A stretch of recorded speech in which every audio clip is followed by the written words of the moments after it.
ya? Lah betul. Oh, tidak kuburan. STT ngalor saiki. Ngalor kae lho perempatan kae terus. Heeh. Ya terus ngulon, ngiri. Oh, karo lapangan. Oh, ngiri SMP. Ya. Jane alamate ngono jalan opo, ilang opo. Enak. Ilang beda kok ilang opo.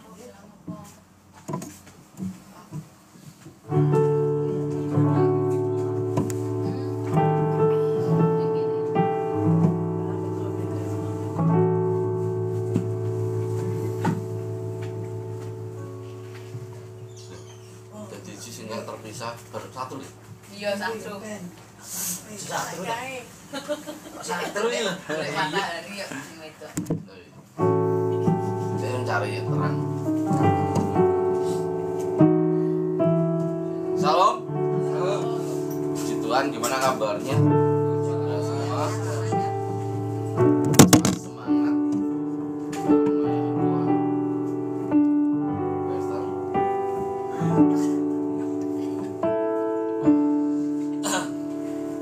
Ya, puji Tuhan, Tuhan masih pelihara dan mempertemukan kita sampai hari ini untuk berkumpul di sini.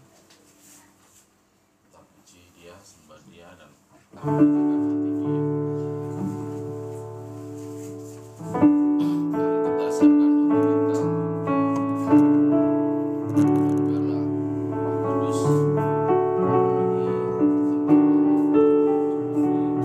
tempat yang maha tinggi.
menyapa sampai saat ini.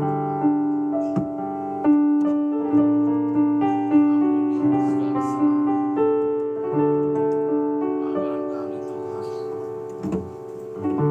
Dan banyak hal yang sudah kami lakukan yang tidak berkenan di hadapan-Mu. Mohonkan ampun di dalam nama Tuhan Yesus Kristus. Bapa, menyerahkan seluruh hidup kami hanya Roh Kudus-Mu hadir di sini. Oh Yesus, biarlah mengurapi kami yang ada semua di sini Tuhan. Penuhi ruangan ini Tuhan. Pemain musik Tuhan, juga mengurapi dia berkati bersama Tuhan. Kau sungguh baik bagi kami. Peliharaan penyertaan yang luar biasa Tuhan.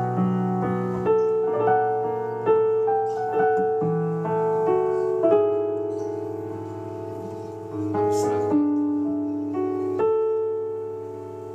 kepada Padamu ini. Kami siapkan hati kami sepenuhnya hanya Tuhan.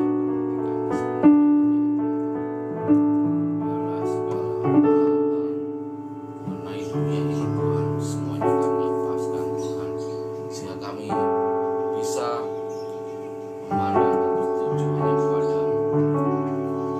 Terima kasih.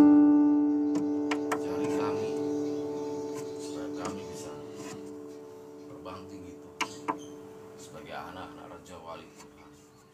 Dan Engkau sendiri Tuhan yang akan memimpin kami Tuhan, akan mendidik kami Tuhan, dan dalam kebenaran akan sempurna, khususnya pesan-Mu di akhir zaman. Karena sebagai Tuhan kami semua yang ada di sini Tuhan bisa menjadi raja wali yang dewasa Tuhan, yang terbang tinggi ke langit, yang tinggi Tuhan, lebih burung-burung yang biarlah kami beriman raja wali Tuhan, sebagaimana Engkau sebagai induk raja wali. Terima kasih Bapa.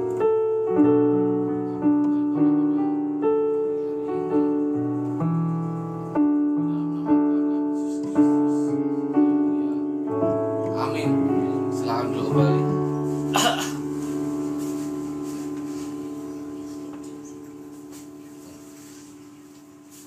Selamat datang Mas Didi. Apa ya tanya besok?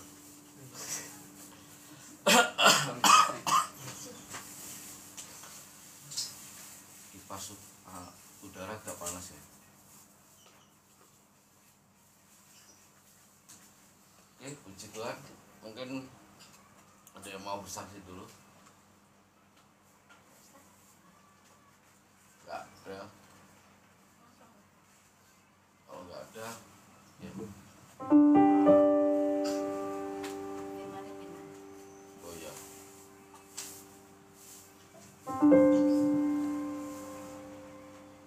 Kita nyanyikan pujian langsung satu sekarang udah ada. Apa mau saksian enggak? Oh, Oh, daripada berundel nang ati. Orang kesaksian. Urung anu wis dikat.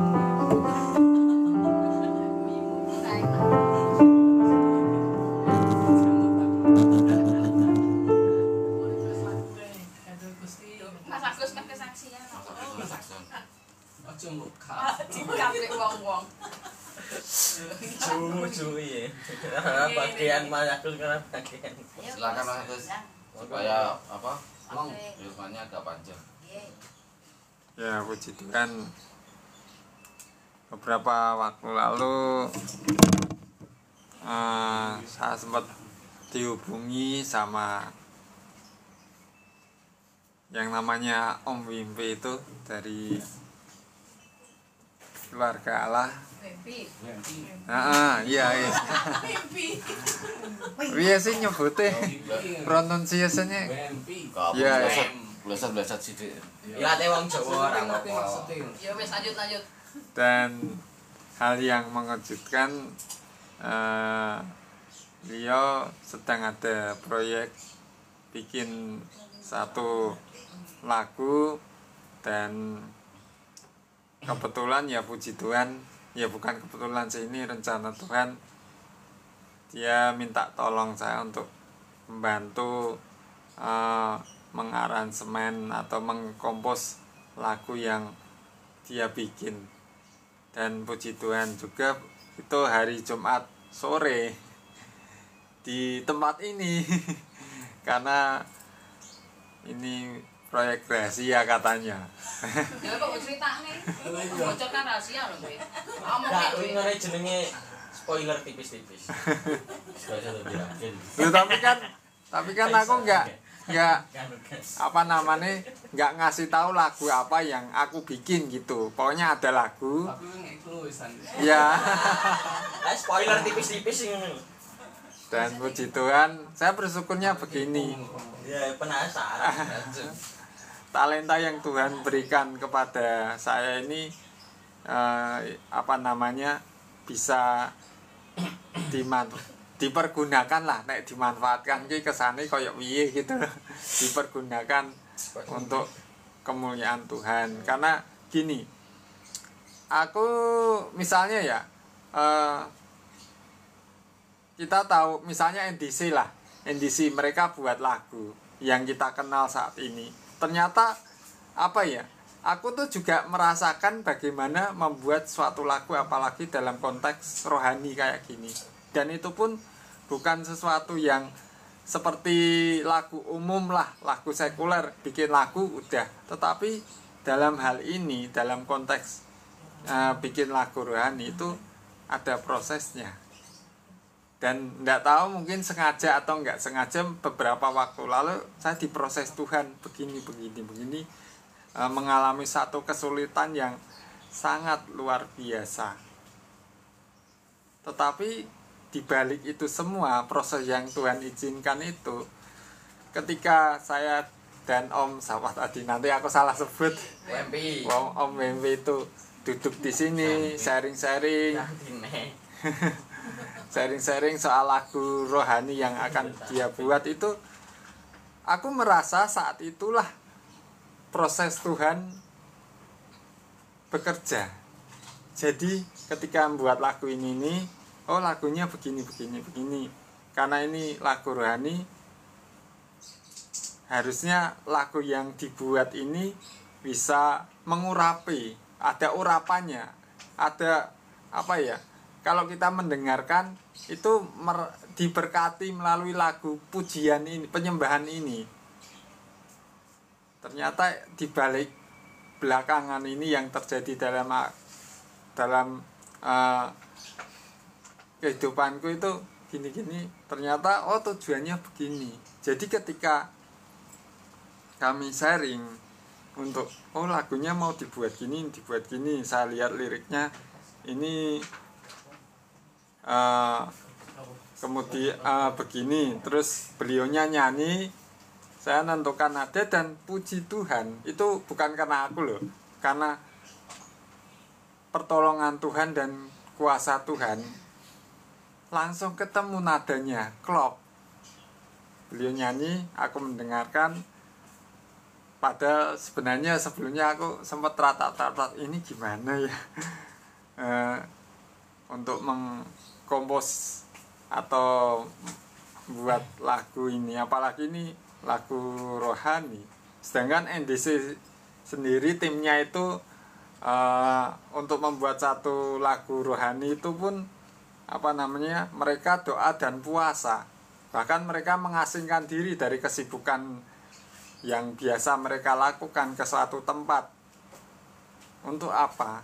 Untuk mencari Tuhan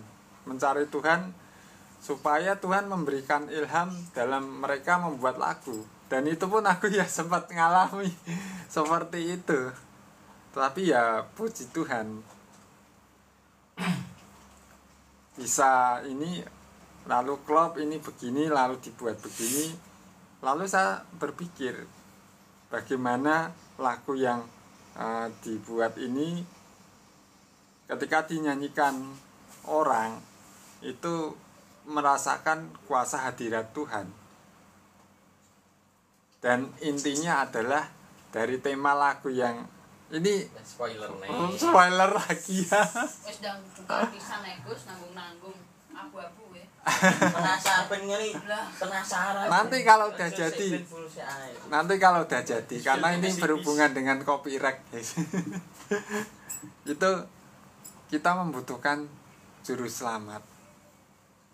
Nanti dari lagu itu kita membutuhkan juru selamat dalam kehidupan kita.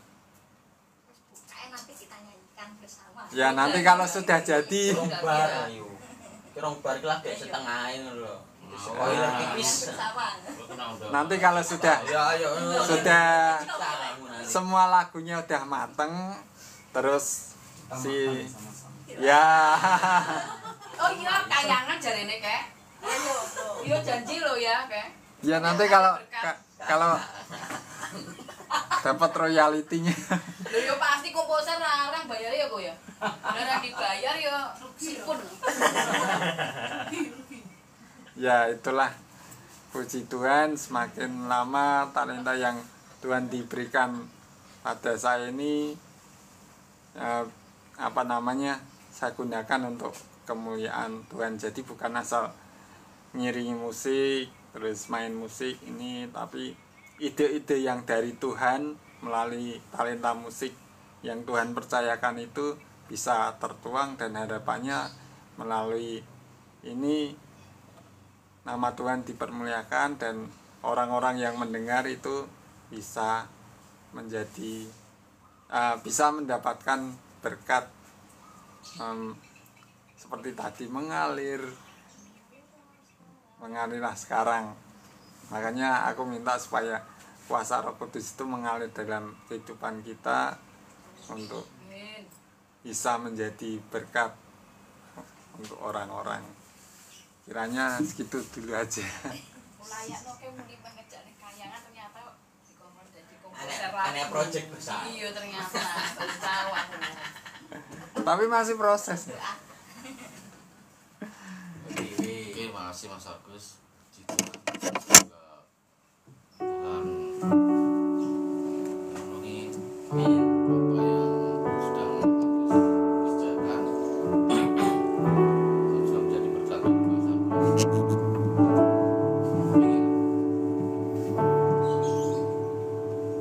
Pujian dan penyembahan itu sangat penting di dalam kehidupan orang percaya. Pujian dan penyembahan itu sangat penting. Karena dimanapun mungkin kita berada itu, kalau kita ada kan otomatis kita kalau firman kan sulit kita di jalan, mungkin dengan pujian penyembahan di jalan itu bisa membuat hati kita tenang. Tapi itu bukan yang utama. Sekali lagi, pujian penyembahan itu penting, tapi itu bukan yang utama. Sama hanya mau mengingatkan aja, pujian dan penyembahan di dunia ini sangat penting sekali untuk Tuhan. Tapi itu bukan yang utama. Yang utama siapa? Yang utama sebenarnya apa yang harus kita lakukan sebagai orang percaya? Lebih bagus orang melakukan pujian penyembahan, saya tuh suka. Tapi itu bukan yang utama. Karena pujian dan penyembahan itu bisa menyelamatkan kita enggak? Karena di dunia ini banyak orang yang melakukan pujian dan penyembahan juga. Tapi apakah pujian penyembahan ini menyelamatkan? Enggak. Penting. Dan hati kita itu bisa apa? Ibaratnya kita lebih tenang, kita lebih dekat sama Tuhan, kita dan penyembahan. Tapi yang terutama itu sebenarnya adalah apa? Firman. Itu penting sekali. Saya mau ingatkan, ketika firman disampaikan, kemana kita? Apa yang kita lakukan? Saya hanya mengingatkan, ketika gembala, hamba Tuhan berdiri di mimbar, itu benar perwakilan dari Tuhan. Roh Kudus turun mengurapi hamba ini. Suara yang keluar itu adalah apa? firman Tuhan. Yang terutama di situ, Yesus baru bicara. Tentu saya tuh nggak suka kalau di dalam ibadah saya pribadi ya melihat orang yang mondar mandir sebut sendiri. Karena apa? Tuhan lagi bicara sama kita. Kita harus benar-benar mendengarkan.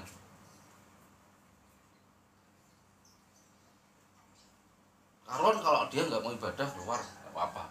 Karuan. Karena sebenarnya didikan dari pesan ini, kalau bicara tentang peribadahan itu ketat bro. Dari cara berpakaian, dari cara banyak hal. Karena kita belum sanggup. Kalangan kita itu kalau kita buka harus mengikuti pesan Tuhan semuanya, itu kita kelpak-kelpak. Kita harus bertahap. Nggak bisa kita langsung bes. Karena banyak hal yang harus kita layakkan ketika kita masuk di dalam ruang ibadah ini. Roh Kudus benar-benar mengurapin melalui kita. Saya tuh suka sekali. Ujian menyimpan di rumah, istri saya kalau lagi nyetel ujian ada yang tak keraskan, nggak peduli sama tetangga. Kamu nggak suka sama aku silakan aku.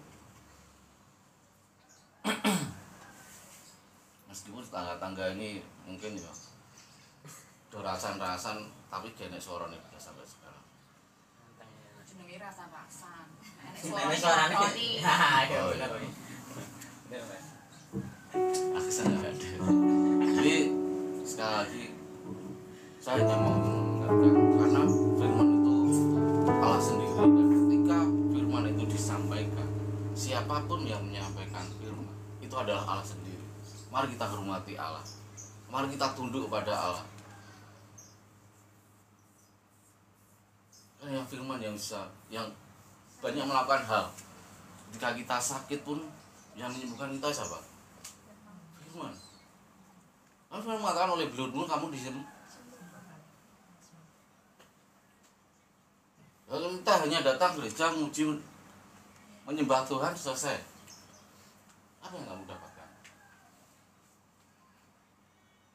Tidak ada. Tapi ketika firman disampaikan, itu akan bekerja di dalam diri kita. Tidak tahu, saya kok tiba-tiba sering mengingatkan hal ini. Saya sendiri merasa kadang kalau kecapean malam tertidur, kadang saya mendengar firman sampai ngantuk-ngantuk. Tapi masih mending daripada kita misalkan ya firman disampaikan. Ini contoh aja. Saya malah nggak suka. Karena itu sebenarnya kalau saya bilang ya, ketika firman disampaikan orang pegang HP, itu saya nggak suka. Salah satunya kemarin. Ini jadi pelajaran bagi kita loh ya. Silakan buka firman Tuhan. Firman yang Alkitab sama HP kemarin beda nggak ayatnya, tempatnya. Jadi kalau orang sensitif atau orang apa, itu pasti komplain. Ini biasanya di sini 8, sisanya 9. Benar nggak? Kan kemarin ayatnya beda. Jadi yang di HP kemarin itu ayat berapa? 8. Yang di Alkitab itu. Ya kalau kita mau baca bareng-bareng. Ini hanya salah satu contoh aja kemarin. Sekali lagi, HP ini bukan Alkitab. Meskipun di dalamnya itu ada aplikasi Alkitabnya. Yang benar itu memang sebenarnya bahwa firman Tuhan, kecuali tertentu seperti apa? Mbah kita tersayang, Mbah Tati. Karena apa? Pengecualian. ada pengecualian bagi berarti kenapa? Karena Berlaku untuk semua ya berarti ya. Nggak berlaku untuk semua ya. karena kondisi usia mata, kalaupun kita membantu Mbak Tati harus berikan Alkitab yang besar. Nah, paling enggak segini lah. Kira juta wih. Sing gowo sapa? Lah sakne no. Saya bukan yang ngarep motor. Duh, lah kan orang kan bayang tuh orang kon sapa nyambung mak kon wajib mosok wajib ngangkat Alkitab salone gak kuat, gak percaya aku. Mosok sik nom ra kuat. Kok wah. Dhewe nggawa ndur rek nggawa kuat kok. Ya saya ingin hal itu karena seperti banyak contoh siapa itu yang mendengarkan Paulus sampai ngantuk jatuh mati itu dari jendela itu. Eutikus itu dia mendengarkan firman Tuhan. Apa bedanya Maria sama Marta? Seringkali kita sampaikan hal itu. Tapi kemana ketika firman disampaikan kita? Dia segini. Tuh, itu Tuhan ngomong. Untung Tuhan nggak marah. Kalau Tuhan marah itu langsung mati. Bener nggak bro? Ini zaman perjanjian lama bro. Iya tak? Loh, ya kalau Tuhan kita lihat di perjanjian lama, kalau Tuhan marah itu nggak tanggung-tanggung. Untung kita hidup dikasih karunia. Ya, saya hanya mau ingatkan aja. Ketika firman disampaikan, kita duduk diam mendengarkan apa yang Tuhan berikan bagi kita. Itu makanan kita loh. Jadi ketika makanan ini diberikan, kita kan makan rohani ini. Ketika kita mau makan rohani ini, kita tuh gak nengok makanan kita sama sekali. Kita nengok apa? Atau kita aktivitas jalannya apa? Yang ngundar madar itu udah boleh sebenarnya.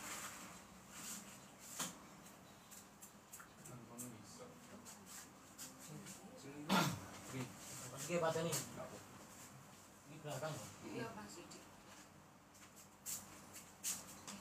Kamu nek sing mati piye to? Oh, balik. Ini pada maraknya. Wis. Ini pada maraknya. Ya kondisi daripada masuk angin mending pasnya matikan kalau nggak kuat. Iya tak? Daripada loh. Sekarang tuh masuk angin mending masuk firman. sekarang tuh matahari ini. Masa maju. Jadi pada masuk angin mending memasukkan firman karena firman itu kalau bekerja itu luar biasa di dalam diri. Amin. Benar enggak? Betul. Kalau saya salah koreksi kata Pak Jon.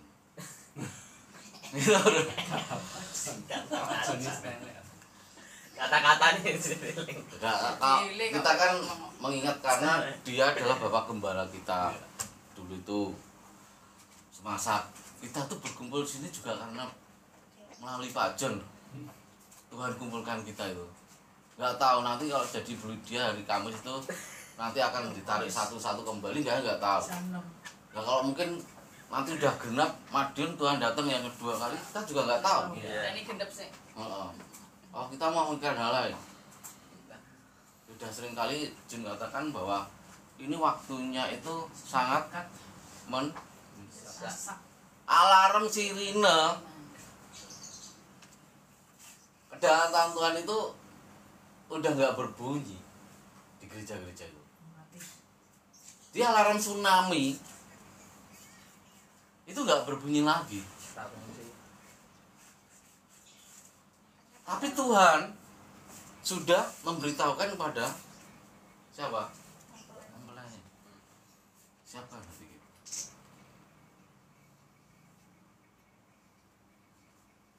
Jangan santai katanya. Siapa di sini yang takut mati? Ada yang takut mati? Mati keuntungan. Ya maju. Orang kan berpikir kalau orang dunia mati bingung. Bondone oke soalnya. Iya, aku salah satu nih. Mesti ada ganti bondo, ganti mati. Lah piye? Duwene omah tok omah nggawa mati ya piye ya ta? Karena apa? Kalau kita mati dalam Tuhan, kita tuh nggak mati. Tidur. Sementara waktu. dan kita akan dibangkitkan. Ini demi kebaikan peribadahan kita. Sekali lagi saya mengingatkan, ketika firman disampaikan, mari kita dengarkan siapa yang memang. Kalau sampai ngomong tak biarin, tak gape, orang marah nggak kira-kira? Tersungging. Betul. Itulah Tuhan kita tuh Tuhan yang pencemburu sebenarnya. Anak ngomong ra dirungokne malah sakarape dhewe. Ngantuk-ngantuk. Oleh ya Bu Yanto ya. Ya oleh pembenaran kan. Sok piye nek sing ngomong atuh Aja. dijeget kene. Ngatuk ya ora oleh Haris. Boleh. Boleh. Itu lebih baik untuk menyadarkan Tungokno saudara. ya. Tungokno ya. Iya. Gampang kok tak strekel lo. Oh nek nesu muni aku. Nek nesu muni aku. Oke, aku nih backingan Pak Haris, aman Haris. Aku nih backingan. Saksine wong akeh kok tak suwaduk nggo ben. Ya, karena ada dapat backingan dari pusat. Oke, puji Tuhan. Mari kita siapkan hati kita. Aku ujian gondol Gusti lali ya. Masuk Gusti. Ke depannya kita siapkan firman ini. Kita langsung aja ya supaya waktunya nggak terlalu, supaya Pak Jun lebih banyak memberikan makanan bagi kita. Sehingga iman kita tuh pertumbuhannya lebih dewasa. Yang awalnya berangkat langsung lari Patas, langsung patas. nah, kalau bisa kan ketika saran Raja Wali diobrak-abrak abrik oleh Indo Raja Wali, kita langsung suruh keluar terbang fly wis indah ya. Saya tuh membayangkan kalau saya itu jadi Raja Wali itu ketika kita belum mampu, masih bulunya kecil-kecil, tapi kita sudah siap untuk dilatih terbang. Itulah Tuhan kita saat ini, karena kita hidup di zaman Raja perjanjian, dan perjanjian lama dan perjanjian baru itu adalah sayapnya Raja Wali. Lalu kita harus benar-benar mengenal dari kitab Kejadian sampai Wahyu. Sab, ini sedikit ya, ambil dulu badannya biar nanti jangan tinggalin. Saya tuh sering kali melihat YouTube-nya dari Agatha, dia dari Kristen Orthodox. Saya juga sering tahu soalnya dia Muslim, dia masuk percaya pada Tuhan karena dia belajar. Jadi dia mempelajari dari Alkitabnya RT6 itu dengan kita. Dia di situ mendapatkan kebenaran. Karena apa? Dia pakai logika. Karena firman Tuhan harus pakai akal sehat kita. Benar enggak? Karena kita dikasih akal. Dia mulai di situ belajar sampai akhirnya dia umur. Dan cara penyampaian dia ke semua RT6 di seluruh Indonesia yang masuk di dalam room dia, dunia, bahkan sampai Amerika, Malaysia itu semua melihat berapa ribu itu yang follow dia setiap harinya. Cuma yang kembali lagi, seberapa banyak mereka sampaikan, mereka tidak pernah mendengarkan. Saya kadang sayang, mereka nggak bisa menjelaskan bagaimana tentang kejatuhan anak manusia. Sampai kenapa si siapa Abel bisa memberikan persembahan, kenapa kita butuh darah, kenapa Tuhan datang. Mereka kesulitan untuk menjawab itu kepada RT6. Oh ya, ada seorang ustaz itu yang minta dimurtadkan.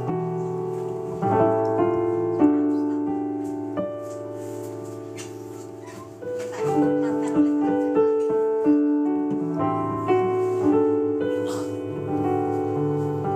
Kalau dimurtadkan itu sebenarnya katanya nggak benar, karena kita bicara ini adalah tentang iman, percaya. Gimana dari diri sendiri? Iya, karena dia sudah mendengarkan penjelasan semua di dalam Al-Quran. Berarti bukan dimurtadkan, diteguhkan. Dia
yang kuat.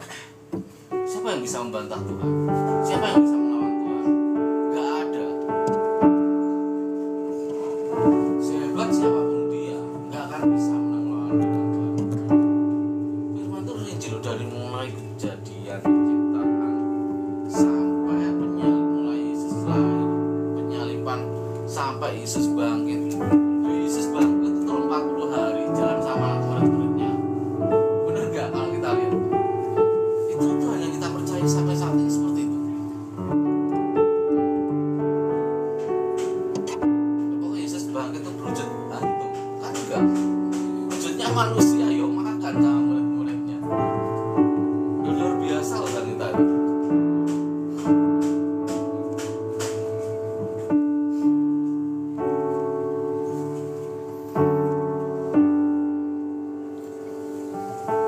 Jadi kita itu memiliki Tuhan yang sangat luar biasa.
Kuasa